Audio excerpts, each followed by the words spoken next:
pas mal de news qui sont tombées. On va enfin pouvoir discuter de certaines cartes dont je n'avais pas le droit de parler. Je préfère le rappeler parce que certains m'ont quand même pas mal posé la question ces dernières semaines. Qu'est-ce que tu penses de ça? Qu'est-ce que tu penses de ça? Et j'ai juste pas le droit d'en parler.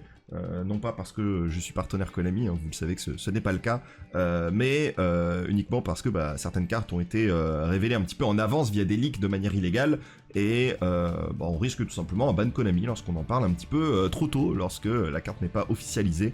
C'est le cas, les cartes ont été officialisées, donc on pourra en parler, même si certains d'entre vous connaissent peut-être les cartes depuis 2-3 semaines. Pour les autres, vous les découvrirez avec moi. Il y a eu des nouvelles cartes aussi qui ont été annoncées un petit peu à droite à gauche, et surtout, le sujet important, ça va être bien entendu à la Tinbox. On va voir un petit peu, certains le savent, d'autres le savent pas, c'est quand même une Tinbox qui est pas mal décriée. On va voir si c'est le cas, si c'est mérité, hein, tout simplement. Mais bon, on a déjà un avis assez tranché, que ce soit sur le chat, que ce soit de mon côté, et que ce soit un petit peu partout, et on va voir si ça mérite clairement ça. Alors vous le savez, la Tinbox va contenir 400 cartes, et 400 cartes c'est quand même beaucoup. Hein, très sincèrement, je me rappelle même pas d'un pack qui contenait autant de cartes en fait, donc c'est toujours assez surprenant. Et vous le savez, il y avait une hype assez grandissante sur la Tinbox, et c'est à chaque fois dit le produit de l'année, c'est toujours faux bien sûr. Mais tout le monde est en mode ouah, c'est le meilleur moment, parce que c'est le moment où on réprime des cartes, et effectivement c'est toujours une belle occasion. C'est souvent une occasion manquée, et c'est vrai que moi ça fait déjà plusieurs mois que je vous dis, bon, on a 2-3 petites annonces de temps en temps, en mode SP revient, Chaos Angel revient, voilà, un peu à droite à gauche. Moi je suis en mode les gars, il y a quand même 400 cartes, venez, on attend un petit peu pour voir comment ça se passe. Et du coup, maintenant, on sait comment ça se passe. Et maintenant, il y a certaines personnes qui, malheureusement, tombent un petit peu des nues après avoir précommandé. Donc voilà, hein, si je peux vous donner un conseil pour les prochaines fois aussi, n'hésitez pas à attendre un petit peu plus. Si vraiment votre objectif, c'est vous assurer que c'est un pack qui va vous plaire avant de l'acheter, parce que certains s'en foutent et ils s'achètent tout ce qui sort, hein, vous avez très bien le droit, je vous conseille d'attendre un petit peu que les reveals tombent avant de faire ces achats-là, parce qu'en général, de toute façon, la préco change pas entre 3 mois avant et 2 semaines avant la sortie. Donc, vous inquiétez pas. Alors, pour la Tinbox, du coup, vous le savez, 400 cartes, c'est beaucoup. Parmi ces 400 cartes, on va avoir 50 quarters, et c'est juste une blague, hein, bien sûr. Elle est très drôle, on attend les vrais quarters qui vont être présentés par Konami, donc je pense qu'on aura l'info de ces quarters-là dès demain. Voilà, dès qu'on pourra nous ouvrir les vraies boîtes, hein, on aura certainement autre chose, ce sera remplacé. C'est évident, bien sûr. Non, évidemment, c'est une fumisterie. C'est de la merde, c'est terrible. C'est bon, les 4 parties d'Exodia en quarter, le Blue Eyes qui chope une nouvelle version en quarter. Vraiment, on souffle, j'en peux plus. Évidemment, il avait déjà une quarter, mais le monstre, c'était son autre art. C'est bon, on n'en peut plus. Vraiment, voilà, déjà tous les monstres normaux, c'est une catastrophe. Bon, là, c'est une carte que j'apprécie très particulièrement, donc bon, je vais être très biaisé là-dessus, mais Light and Darkness Dragon, ça doit être un sacré bijou. Et en vrai, lui, tu vois, ça me paraît cohérent, parce qu'ils ont fait du support pour la carte dans Info. Donc c'est pas non plus ultra déconnant, et on va dire qu'Exodia non plus, mais vas-y, les 4 parties d'Exodia en QCR, les cartes limitées qui sont derrière dans des hubs comme ça fout le démon. Imagine, tu chopes 2 fois le bras gauche, t'es là, t'es en mode, ça me fait une belle jambe, genre vraiment j'ai le seum. Ce qui est fou avec ces quarters, c'est que ça montre, en tout cas de mon point de vue, j'ai l'impression que c'est presque une preuve de la part de Konami qu'ils arrivent plus à savoir quel est le public en fait. C'est-à-dire que littéralement il y a ce truc où en fait viens, on fait des cartes nostalgiques pour les gens en QCR. On sait qu'il y a une QCR garantie par booster, hein, si je dis pas de bêtises, et il y a 3 boosters par team, hein, si jamais vous étiez pas au courant. Je suis vraiment très dubitatif par rapport à l'existence de ces quarters, alors que dans l'idée c'est quelque chose que je trouve assez sympa. En fait, ce qui me dérange le plus, c'est que je trouve que, même en termes de choix nostalgiques, je trouve ça ultra bizarre.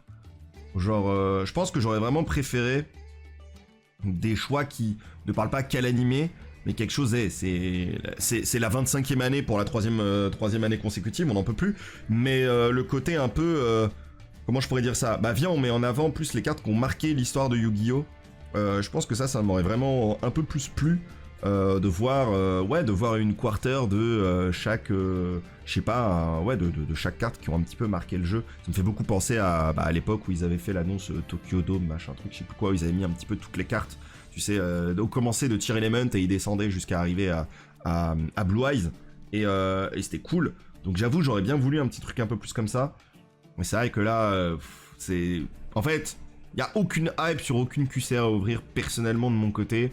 Je pense que voilà, parmi le chat, il y en a peut-être un ou deux d'entre vous, où je dirais ouais, j'avoue, un petit Yubel, un petit Chimera Tech. En vrai, Yubel encore, je trouve que c'est assez cohérent parce que bah, le deck est justement joué, donc c'est plutôt cool.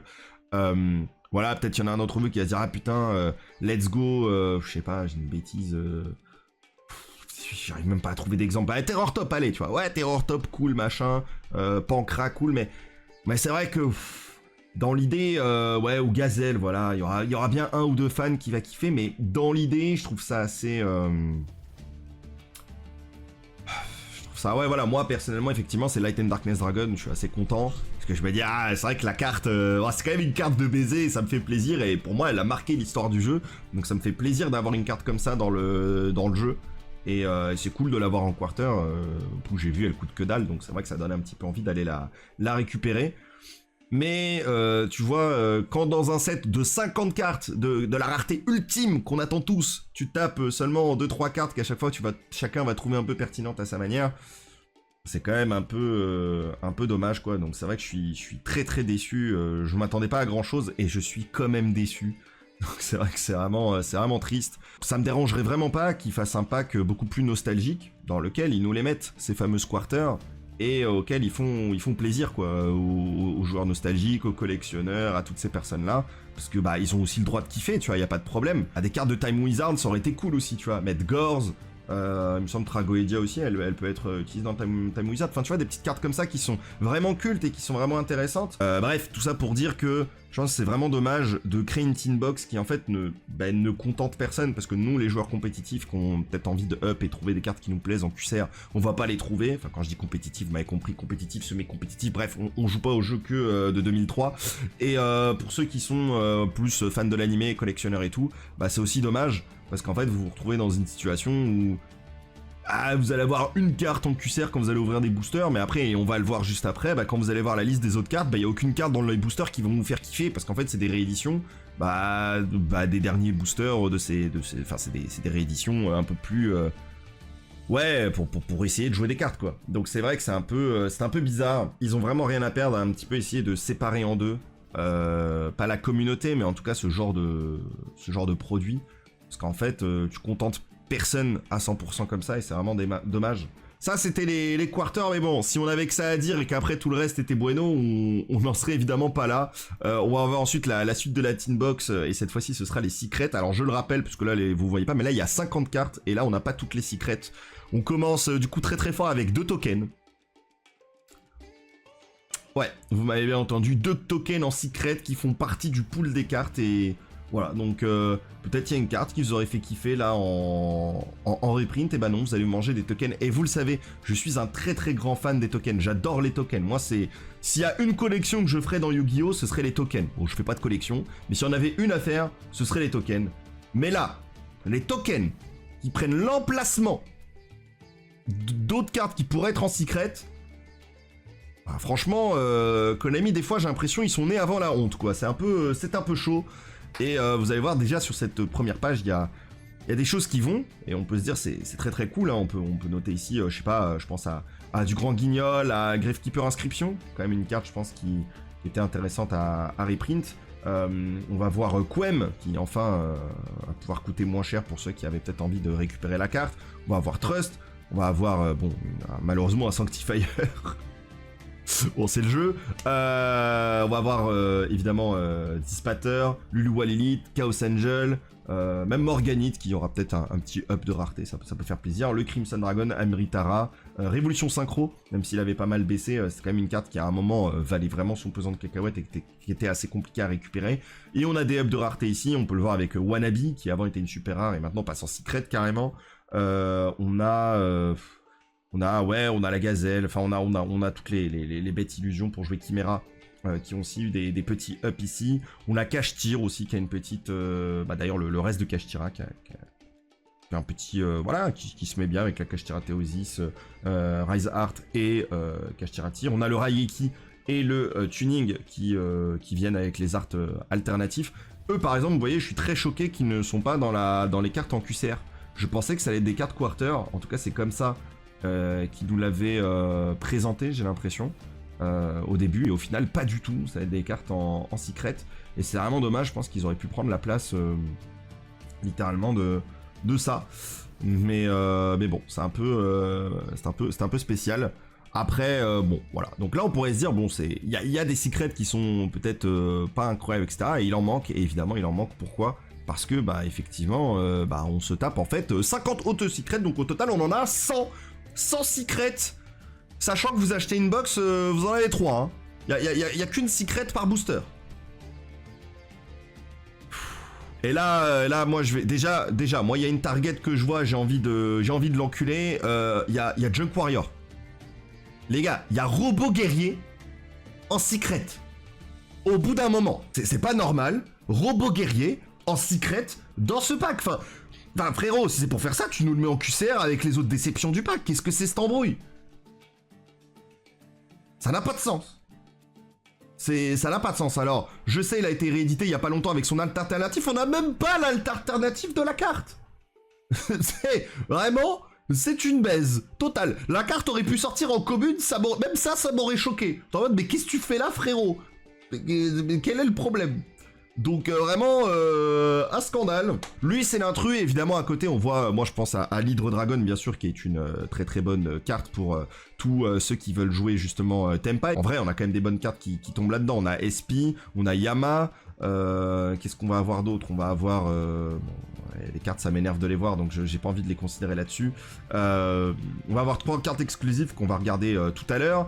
On a un petit peu de Centurion, on a un petit peu de Vanquish Soul. Ok, c'est cool. Un peu d'ailleurs de Mikanko. Mais je sais pas si vous vous rendez compte, mais on se tape quand même beaucoup de cartes qui étaient déjà très difficiles d'accès et qui aujourd'hui se retrouvent avec exactement la même rareté. Donc je vais penser par exemple au Horus. Donc Horus, on va en parler un petit peu plus tard, mais on se tape quand même Amset et Douamutef en secret. Ils étaient déjà en secret. Et du coup, Sarcophage du Roi qui était en ultra devient une secret. C'est pas le seul cas qui va être comme ça, donc c'est un peu frustrant bien sûr. Alors évidemment... voilà, on pourrait se dire oui, mais bon, les ultras on va pas tout mettre. Mais en fait, le problème c'est quand toutes les cartes intéressantes sont des secrets et que t'as quasiment, du coup, tu vas choper 3 bonnes secrets, mais que il y en a tellement que ça se distille de fou. On arrive quand même à un stade où en fait, choper la secret que tu veux, c'est plus compliqué qu'ouvrir la display dans lequel il y a la secret que tu voudrais. Donc, c'est assez frustrant. Et c'est vrai que bon, voilà, il y a des trucs qui sont sympas, voilà, des petits ups de rareté, genre un Poplar en secret si t'as envie, H en secret. En fait, t'as tout Snake Eye maintenant en secret. Oh, c'est un peu sexy, c'est un peu rigolo, et puis bon, voilà. Mais tu vois, la Diable Star, c'est bon, elle existait déjà en secret. Là, elle va sortir dans Bonanza. Ah, tu pouvais la sortir dans une autre rareté, tu pouvais la sortir en Ultra, tu pouvais la sortir en... voilà, bon, c'est un petit peu dommage. Et ça va être le cas de quand même quelques cartes ici. Donc c'est vrai que au final, c'est assez décevant. Et vraiment, bah ouais, on a quand même des sacrées singeries avec les 2 tokens, les gars. Les 2 tokens, c'est quand même une sacrée infamie. On est quand même sur des cartes qui... Ça aurait dû être des promos, les gars. Ça aurait dû être des cartes qui nous étaient offertes dans le booster. Enfin, vous voyez ce que je veux dire. En fait, ce qui est terrible, c'est qu'on peut se dire, il y a des très bonnes cartes. Il y a aussi des cartes, je considère, qui vont pas avoir cette rareté. Mais bon, c'est une team box, donc c'est normal. Le problème, c'est qu'il y en a trop. Et le taux de drop, il est nul. Franchement, les gars, je vous le dis, s'il y avait 3 secrets par booster, on n'en serait peut-être pas là. Oui, vous voyez ce que je veux dire ou pas? Mais c'est pas le cas en fait. Donc t'es là, t'achètes ta tin box, tu te tapes 3 quarters, donc vraiment tu vas t'en battre les couilles, et tu vas te manger 3 secrets. Il va falloir vraiment prier le dieu de la draw pour avoir le meilleur truc. Évidemment, ça va quand même permettre à certaines cartes d'être accessibles, mais le problème c'est que vu que maintenant on a les infos du nombre de secrets qu'il y a, et du drop, enfin du drop le ratio de drop des cartes, et bah en fait, t'as déjà des cartes, on est quand même sur une tin box qui a réussi à rendre plus cher certaines cartes avant qu'elles soient réimprimées. On est sur une SP qui coûtait moins cher quand on savait qu'elle allait être réimprimée. Depuis qu'on est au courant de ça, SP est plus cher. C'est quand même chiant quand l'objectif de ce genre de tin box, c'est vous offrir la possibilité d'avoir accès à ces cartes. Je vous le rappelle, ces cartes-là, ça fait un moment qu'elles sont sorties. C'est la majorité des cartes, vous allez peut-être pas pouvoir en faire grand-chose si vous voulez jouer en compétitif maintenant. Alors, j'abuse évidemment, parce qu'évidemment, il y a des trucs assez sympas. Genre maintenant, Labyrinthe est beaucoup plus accessible, ok, mais est-ce qu'on n'aurait pas voulu que Labyrinthe soit plus accessible il y a un an? Vous voyez, c'est ce genre de truc-là qui complexifie les choses. Trust est toujours au même prix. Enfin, de toute façon, SP Trust sont toujours au même prix, ça ne bouge pas. Voilà, et on va avoir des cadres comme ça où ça va être assez compliqué. Et c'est d'une tristesse, les gars. Moi, ça me dépite. Ça me dépite. Moi, tout ce que je veux, c'est je rêve juste d'un monde où on peut jouer à Yu-Gi-Oh tranquillement. Et c'est pas juste que des gens qui attendent 1 an pour récupérer les cartes, voire des fois un peu plus pour certaines d'entre elles qui sont dans la liste, et ben en fait ils se retrouvent à juste ne toujours pas pouvoir jouer les cartes alors qu'ils ont attendu. Malheureusement, moi je suis désolé de vous le dire, mais je suis même pas surpris, et c'est ça le pire. En fait, moi, dès que j'ai vu 400 cartes, je vous l'ai dit, hein, je vous l'avais annoncé, les gars, faites gaffe. Faites gaffe, soyez pas trop hype, c'est compliqué. Voilà, c'est vraiment dommage, et le pire, c'est qu'on n'a pas fini. Si c'était que ça aurait pu être cool, mais là, vous vous rendez bien compte qu'il y a des très très bonnes cartes en secret. Du coup, qu'est-ce qui se passe? Bah, il se passe que les ultras, les gars, il y en a pas 50. Il y en a pas 100. Il y en a 150 des ultras, les gars. 150 ultras. Et bah, je vous laisse regarder les cartes. C'est de la merde, hein. Les 150, ça pue sa mère, hein. Là, sur cette image-là, il y a 2 cartes qui étaient déjà dans la tin box de l'année dernière. Je vous jure que c'est pas une vanne. On n'a pas fini de parler des tin box. En dehors de ça, on a quand même peut-être moyen de se rassurer un petit peu comme on peut. Peut-être, parce qu'on a effectivement 3 cartes qui sont exclusives. Ça va être des secrets, hein, bien sûr, hein, pas de surprise ici, mais on va avoir 3 nouvelles cartes qui vont nous être dévoilées, qui ont été dévoilées depuis un petit moment, mais c'était des leaks, et du coup c'était illégal pour moi d'en parler. Maintenant on va pouvoir le faire. Partons donc sur les cartes avec la toute première, et qui sera dans cette tin box, et donc du coup qui sera disponible, je l'espère. Ce sera Theia, l'être primitif. Bon, visiblement je pense que c'est lui, on me parlait quand on me disait, est-ce que t'as vu le nouveau Nibiru? On va voir si c'est vraiment un nouveau Nibiru. Donc c'est une carte qui est de niveau 11. Bon, j'ai pas besoin de compter, mais je pense qu'il est niveau 11. Il est ténèbres, rocher, 3000 d'attaque, 600 de défense. Il a littéralement les stats de Nibiru et il est ténèbres, là où Nibiru est lumière. Alors, durant la main phase, effet rapide, vous pouvez sacrifier des monstres dont le niveau total est égal à minimum 11. Invoquez spécialement cette carte depuis votre main, puis si vous ne contrôlez aucun autre monstre, vous pouvez détruire un monstre sur le terrain avec la plus haute attaque. En cas d'égalité, vous choisissez. D'accord, vous pouvez utiliser cet effet de Theia et l'être primitif qu'une fois par tour. Aucun joueur ne peut invoquer normalement et spécialement plus de 4 fois par tour tant que cette carte est face recto dans la zone monstre. Je comprends évidemment le côté c'est Nibiru, le fameux ce qui sort du caillou de Nibiru bien sûr. Le gros défaut que je vois de cette carte déjà, c'est que du coup c'est pas une carte de second. S'il y avait écrit des monstres depuis votre main au terrain, j'aurais dit ok. Et l'autre problème, c'est qu'en fait pour qu'il puisse juste pop le monstre, tu dois ne plus avoir d'autres monstres. Mais le problème c'est que tu peux pas sacrifier des liens ou des Xyz. Donc c'est déjà très compliqué aussi. Donc dès que tu joues un deck lien X6, déjà c'est mort. Non, il ne sacrifie pas les monstres adverses, il sacrifie que tes monstres pour faire l'effet. Et après, tu peux détruire un monstre sur le terrain, mais pour le faire, il faut qu'il ait 3000 d'attaque ou plus. Sinon, c'est Theia qui s'auto-kill. Ça me paraît très compliqué. Et au final, l'utilisation que j'ai l'impression que je pourrais voir de la carte, c'est pour dodge imperm. Tu peux dodge imperm et Veiler avec cette carte-là, si t'as des gros monstres, et que tu fais des effets, et que le mec veut faire ça. Mais vraiment, voilà, je sais que la plupart des gens se disent « Ah, mais c'est très bien, tu fais Nib, et après, une fois que t'as fait Nib, tu fais Theia. » Enfin, en général, les gars, on n'a aucun problème pour gérer le token Nib, même s'il a 12 000 d'attaque. Enfin, ça a jamais été un problème de gérer Nib. Et du coup, j'ai l'impression que la carte est pas si forte. Et donc, au final, j'ai l'impression que l'utilisation que pourrait avoir Theia, c'est dans un deck... Alors, vous allez me prendre pour un fou, hein, mais j'ai l'impression qu'il pourrait être joué dans un deck un peu stun. Beaucoup plus que dans un deck, en fait, qui va faire des combos et qui va jouer Theia comme une end-trap. Si j'ai bien relu la carte, tu ne sacrifies pas obligatoirement tout ton board. Non, t'es pas obligé. Tu dois juste sacrifier des monstres dont le niveau total est égal à minimum 11. Le problème, c'est que si tu sacrifies pas tout ton board, bah en fait, tu peux pas faire la suite de son effet. Moi, je pense que dans l'idée, c'est pas une carte dégueulasse, mais elle a pas l'utilisation de Nibiru. Du coup, c'est assez drôle de dire c'est Nibiru, alors que c'est... Ouais, c'est l'identité peut-être de Nibiru, mais à part ça, ce n'est pas Nibiru du tout.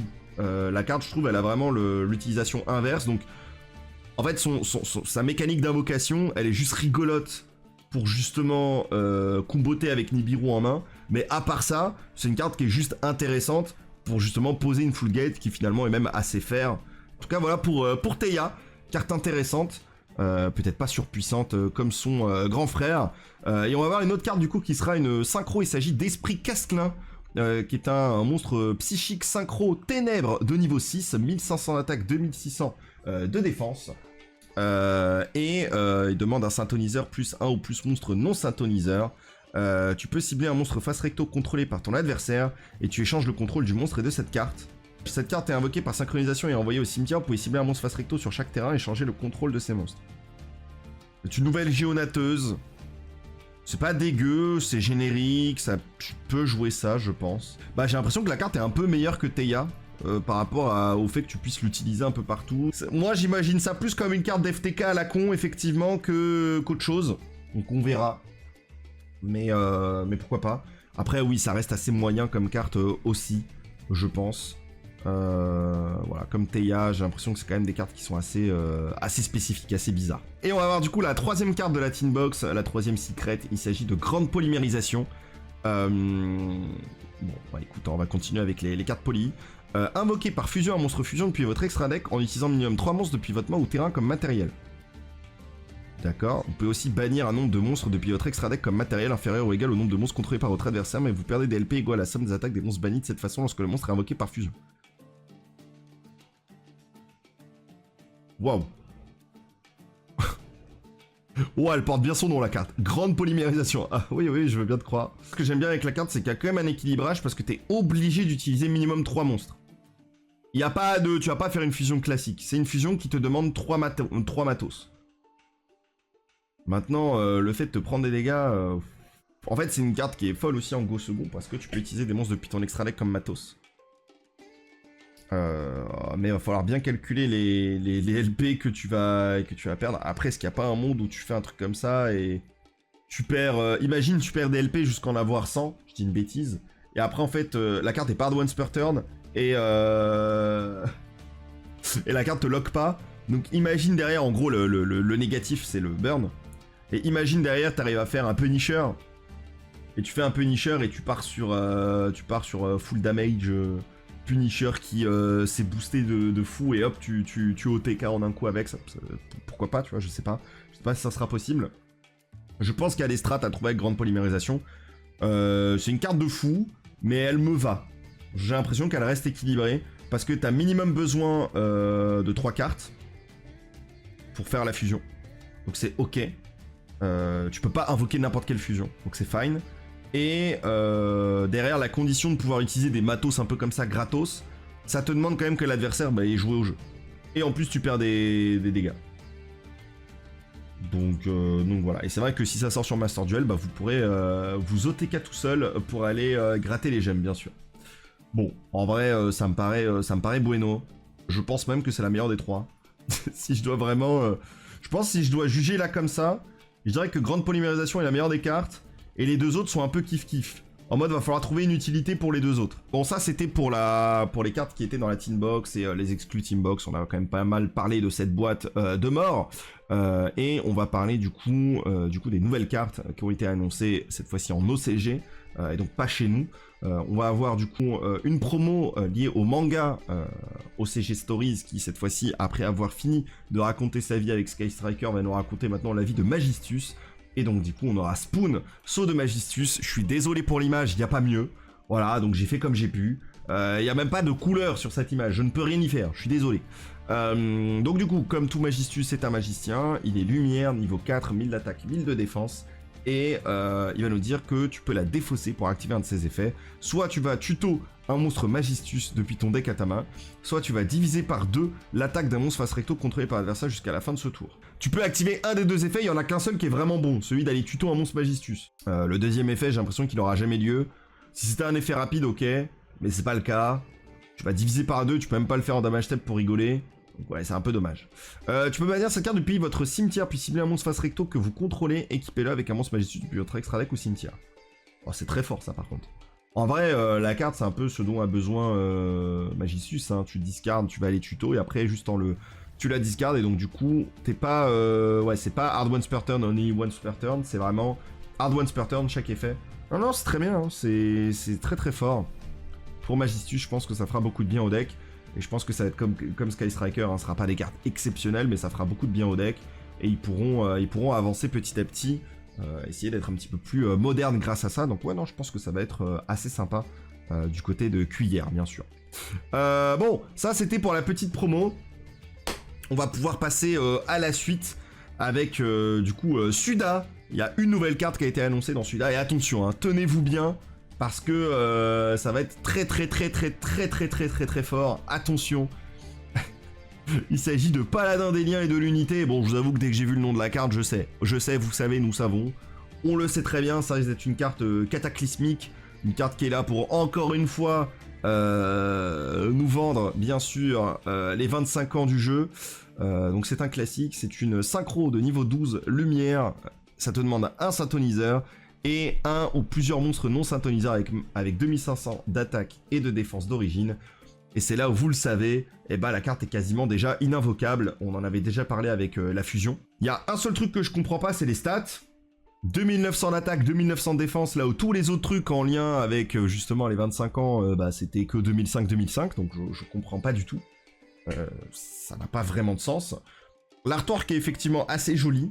Et je vous le rappelle, comme avec toutes les autres cartes des liens et de l'unité ou de l'âme et de la fierté, machin, c'est des cartes qui sont uniquement et exclusivement en QCR et qui sont effectivement des cartes qui sont en général pas jouables parce que je vous rappelle, hein, la liste des monstres non synthoniseurs avec ces stats là, c'est pas très élevé. Et on a tout simplement 35 cartes avec ces stats là pour dire à quel point la carte elle est difficile à invoquer. Ça va être comme la fusion, quasiment injouable, mais peut-être qu'un jour ça le sera, donc c'est une carte à surveiller. Voilà, ça je vous le dis.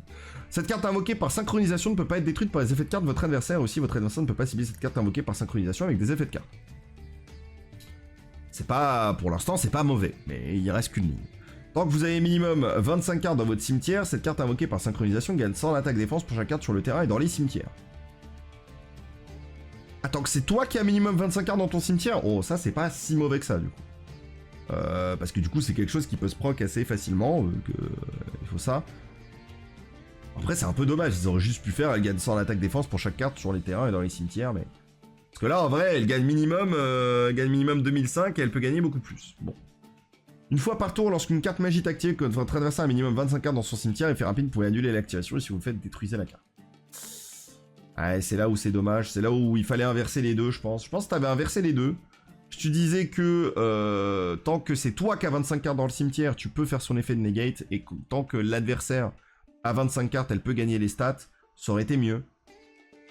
Là, ici, ça me paraît très compliqué, donc comme d'habitude, surveillez la carte, si jamais, peut-être, on sait pas, hein, peut-être que dans 5, 6, 7, 8 ans, ils oublieront totalement l'existence de cette carte, et ça deviendra une carte très intéressante et très forte.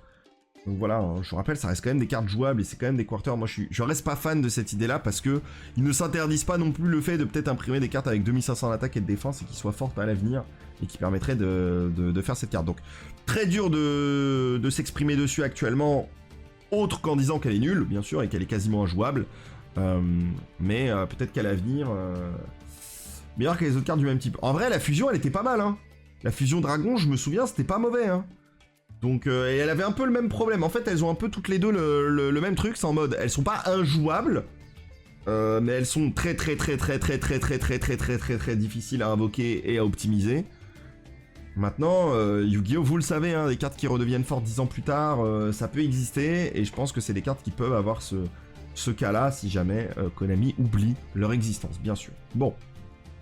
Maintenant, on va parler de vraies cartes, et bon, c'était la seule carte de Suda, hein, je suis désolé, pas de nouvelle carte pour l'archétype, enfin l'extension qui suivra Rota. En revanche, on aura une suite à Terminal World, parce qu'on aura Terminal World 2 avec du nouveau support pour des cartes de ce lore-là, et c'est quand même assez fantastique.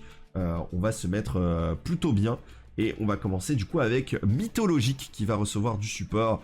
Bon, vous le savez, aujourd'hui, on voit Mythologique un petit peu partout parce que on a une certaine carte, Luri, parce que forcément, bah, Luri peut en profiter dans l'engine Finsmith, ici.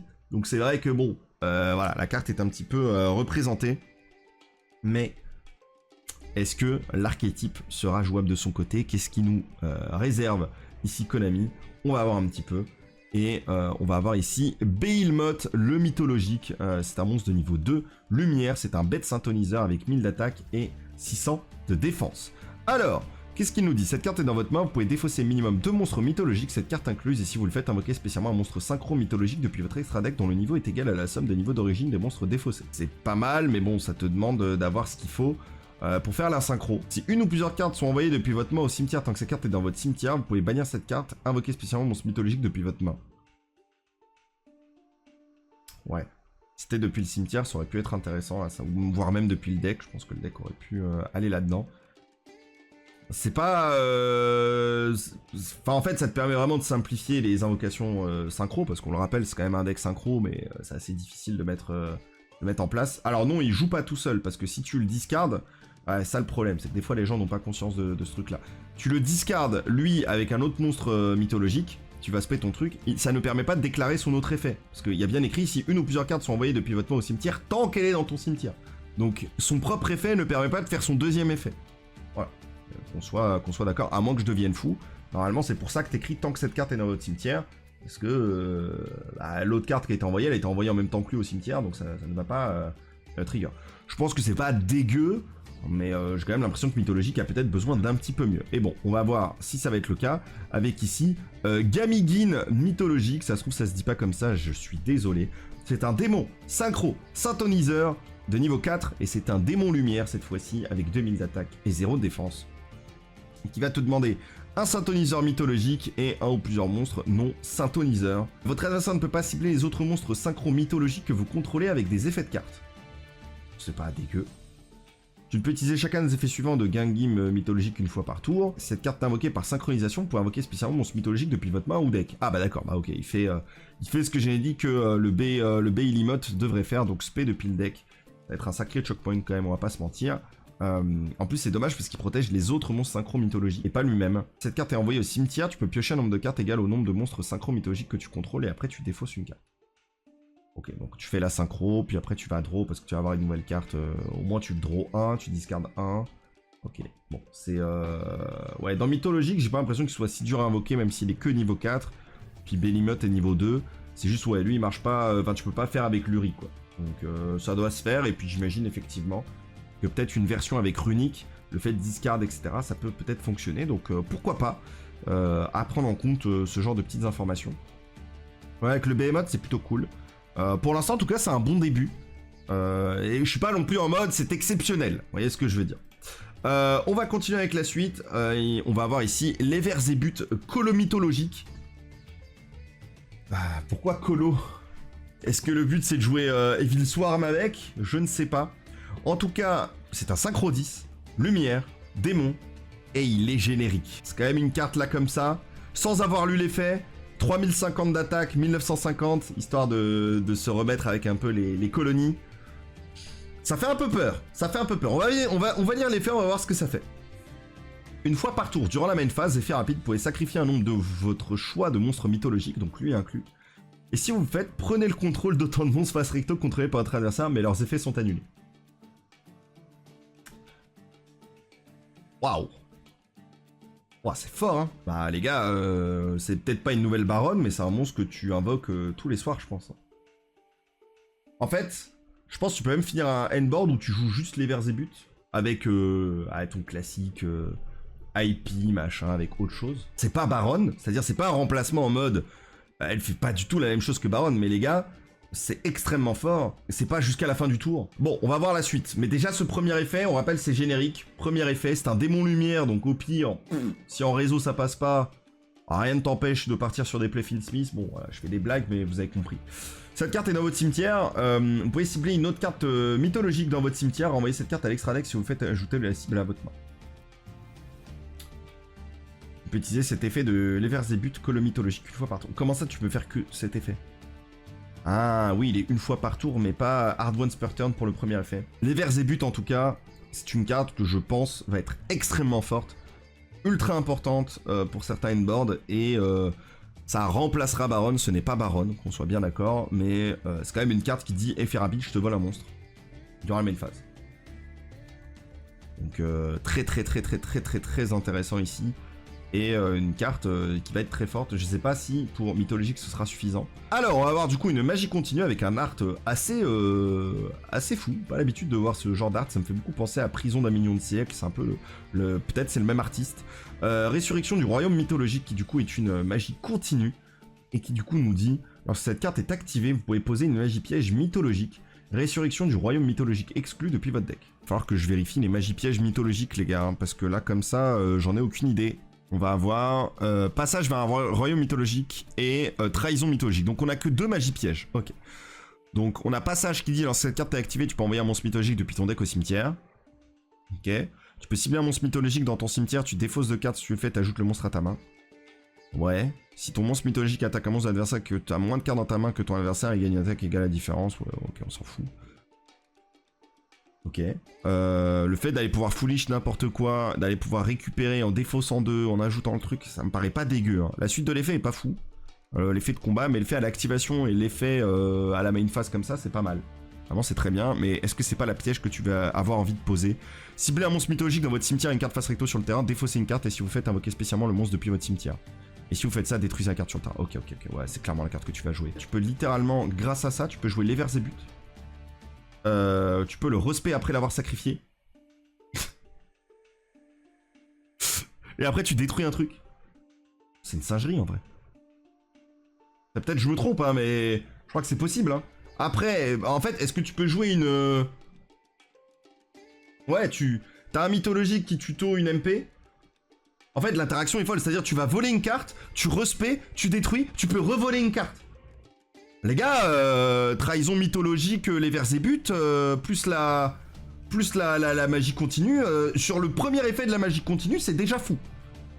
Maintenant, est-ce qu'il faut jouer full Fablade pour pouvoir avoir accès à ça? Ou est-ce que justement tu peux jouer sans jouer pur du tout? Enfin, ou en tout cas sans jouer une engine très forte. En fait, ma question c'est est-ce que tu peux jouer une toute petite engine avec la magie continue, la piège, et peut-être un ou deux Fablades, sachant que tu vas forcément jouer Finsmith, donc tu peux te permettre de jouer peut-être certains Fablades en plus.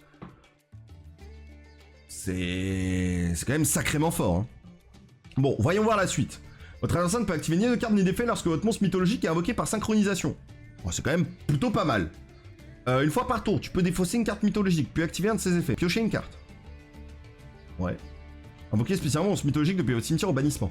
La magie continue est plutôt bonne, je pense, pour tout ce qui est mythologique. Je pense que mythologique va vraiment profiter de toutes ces nouvelles cartes.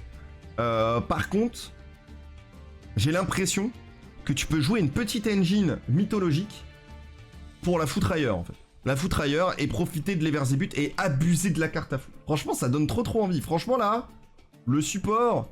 Franchement, ça m'excitait pas spécifiquement. Mais alors là, ça donne envie. Hein. Le fait de pouvoir voler des cartes, de faire des trucs, tu peux respect le truc, tu redétruis, après tu peux revoler une carte, puis après tu peux refaire des... Pouh, ah ouais, c'est... Voilà, après faudra voir si est-ce que réellement quand tu joues mythologique pur, tu te prends pas un peu la sauce quand tu manges des end-traps, des machins, des trucs, mais dans l'idée, putain, ça donne sacrément envie. Genre, franchement, moi ça me hype. Hein. Après, j'aime bien les decks synchro en général, donc... je suis pas spécifiquement étonné. En fait, j'ai hâte de voir ce qui va être cook. Est-ce que ça va jouer mythologique pur? Est-ce que ça va jouer mythologique Finsmith? Est-ce que ça va jouer avec des runiques? Est-ce que ça va tenter de faire autre chose? Donc ouais, très hâte en tout cas de voir ce que pourra nous offrir ce deck. Ce sera super intéressant.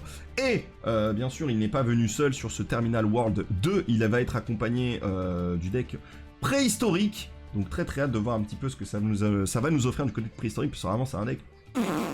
On l'a jamais vu. Et est-ce que pour une fois on pourra avoir autre chose que des dinosaures qui s'auto-détruisent?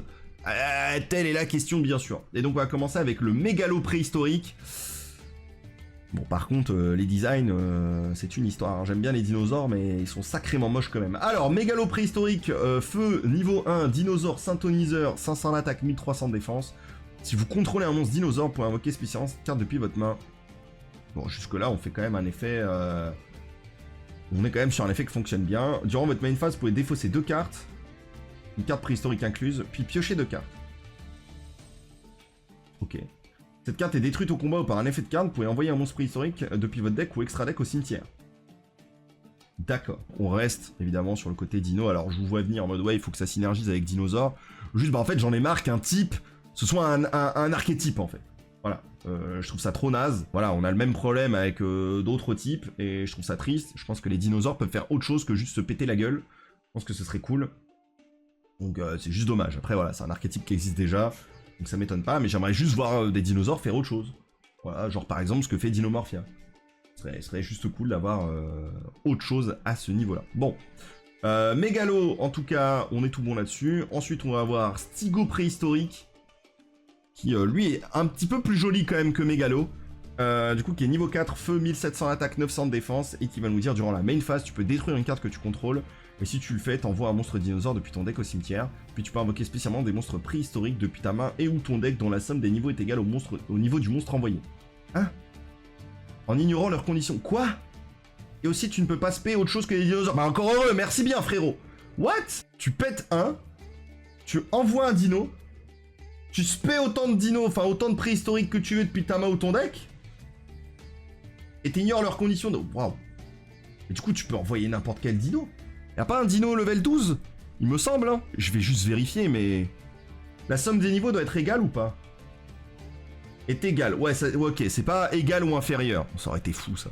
Bon, si c'est égal, ça va. Transcendosaurus. Ouais, bah il me semble. D'ailleurs, il est réédité dans la Teen Box pour votre plus grand plaisir. Ouais, t'as 3 Transcendosaures, Météorore, Glaciosaure et Zulu. Donc c'est vrai que ça fait beaucoup. Bah ok, bah Stego, je pense que c'est une bonne carte. Son deuxième effet est nul à chier. Alors son premier, il est assez broken. Après, il faut pouvoir le norm.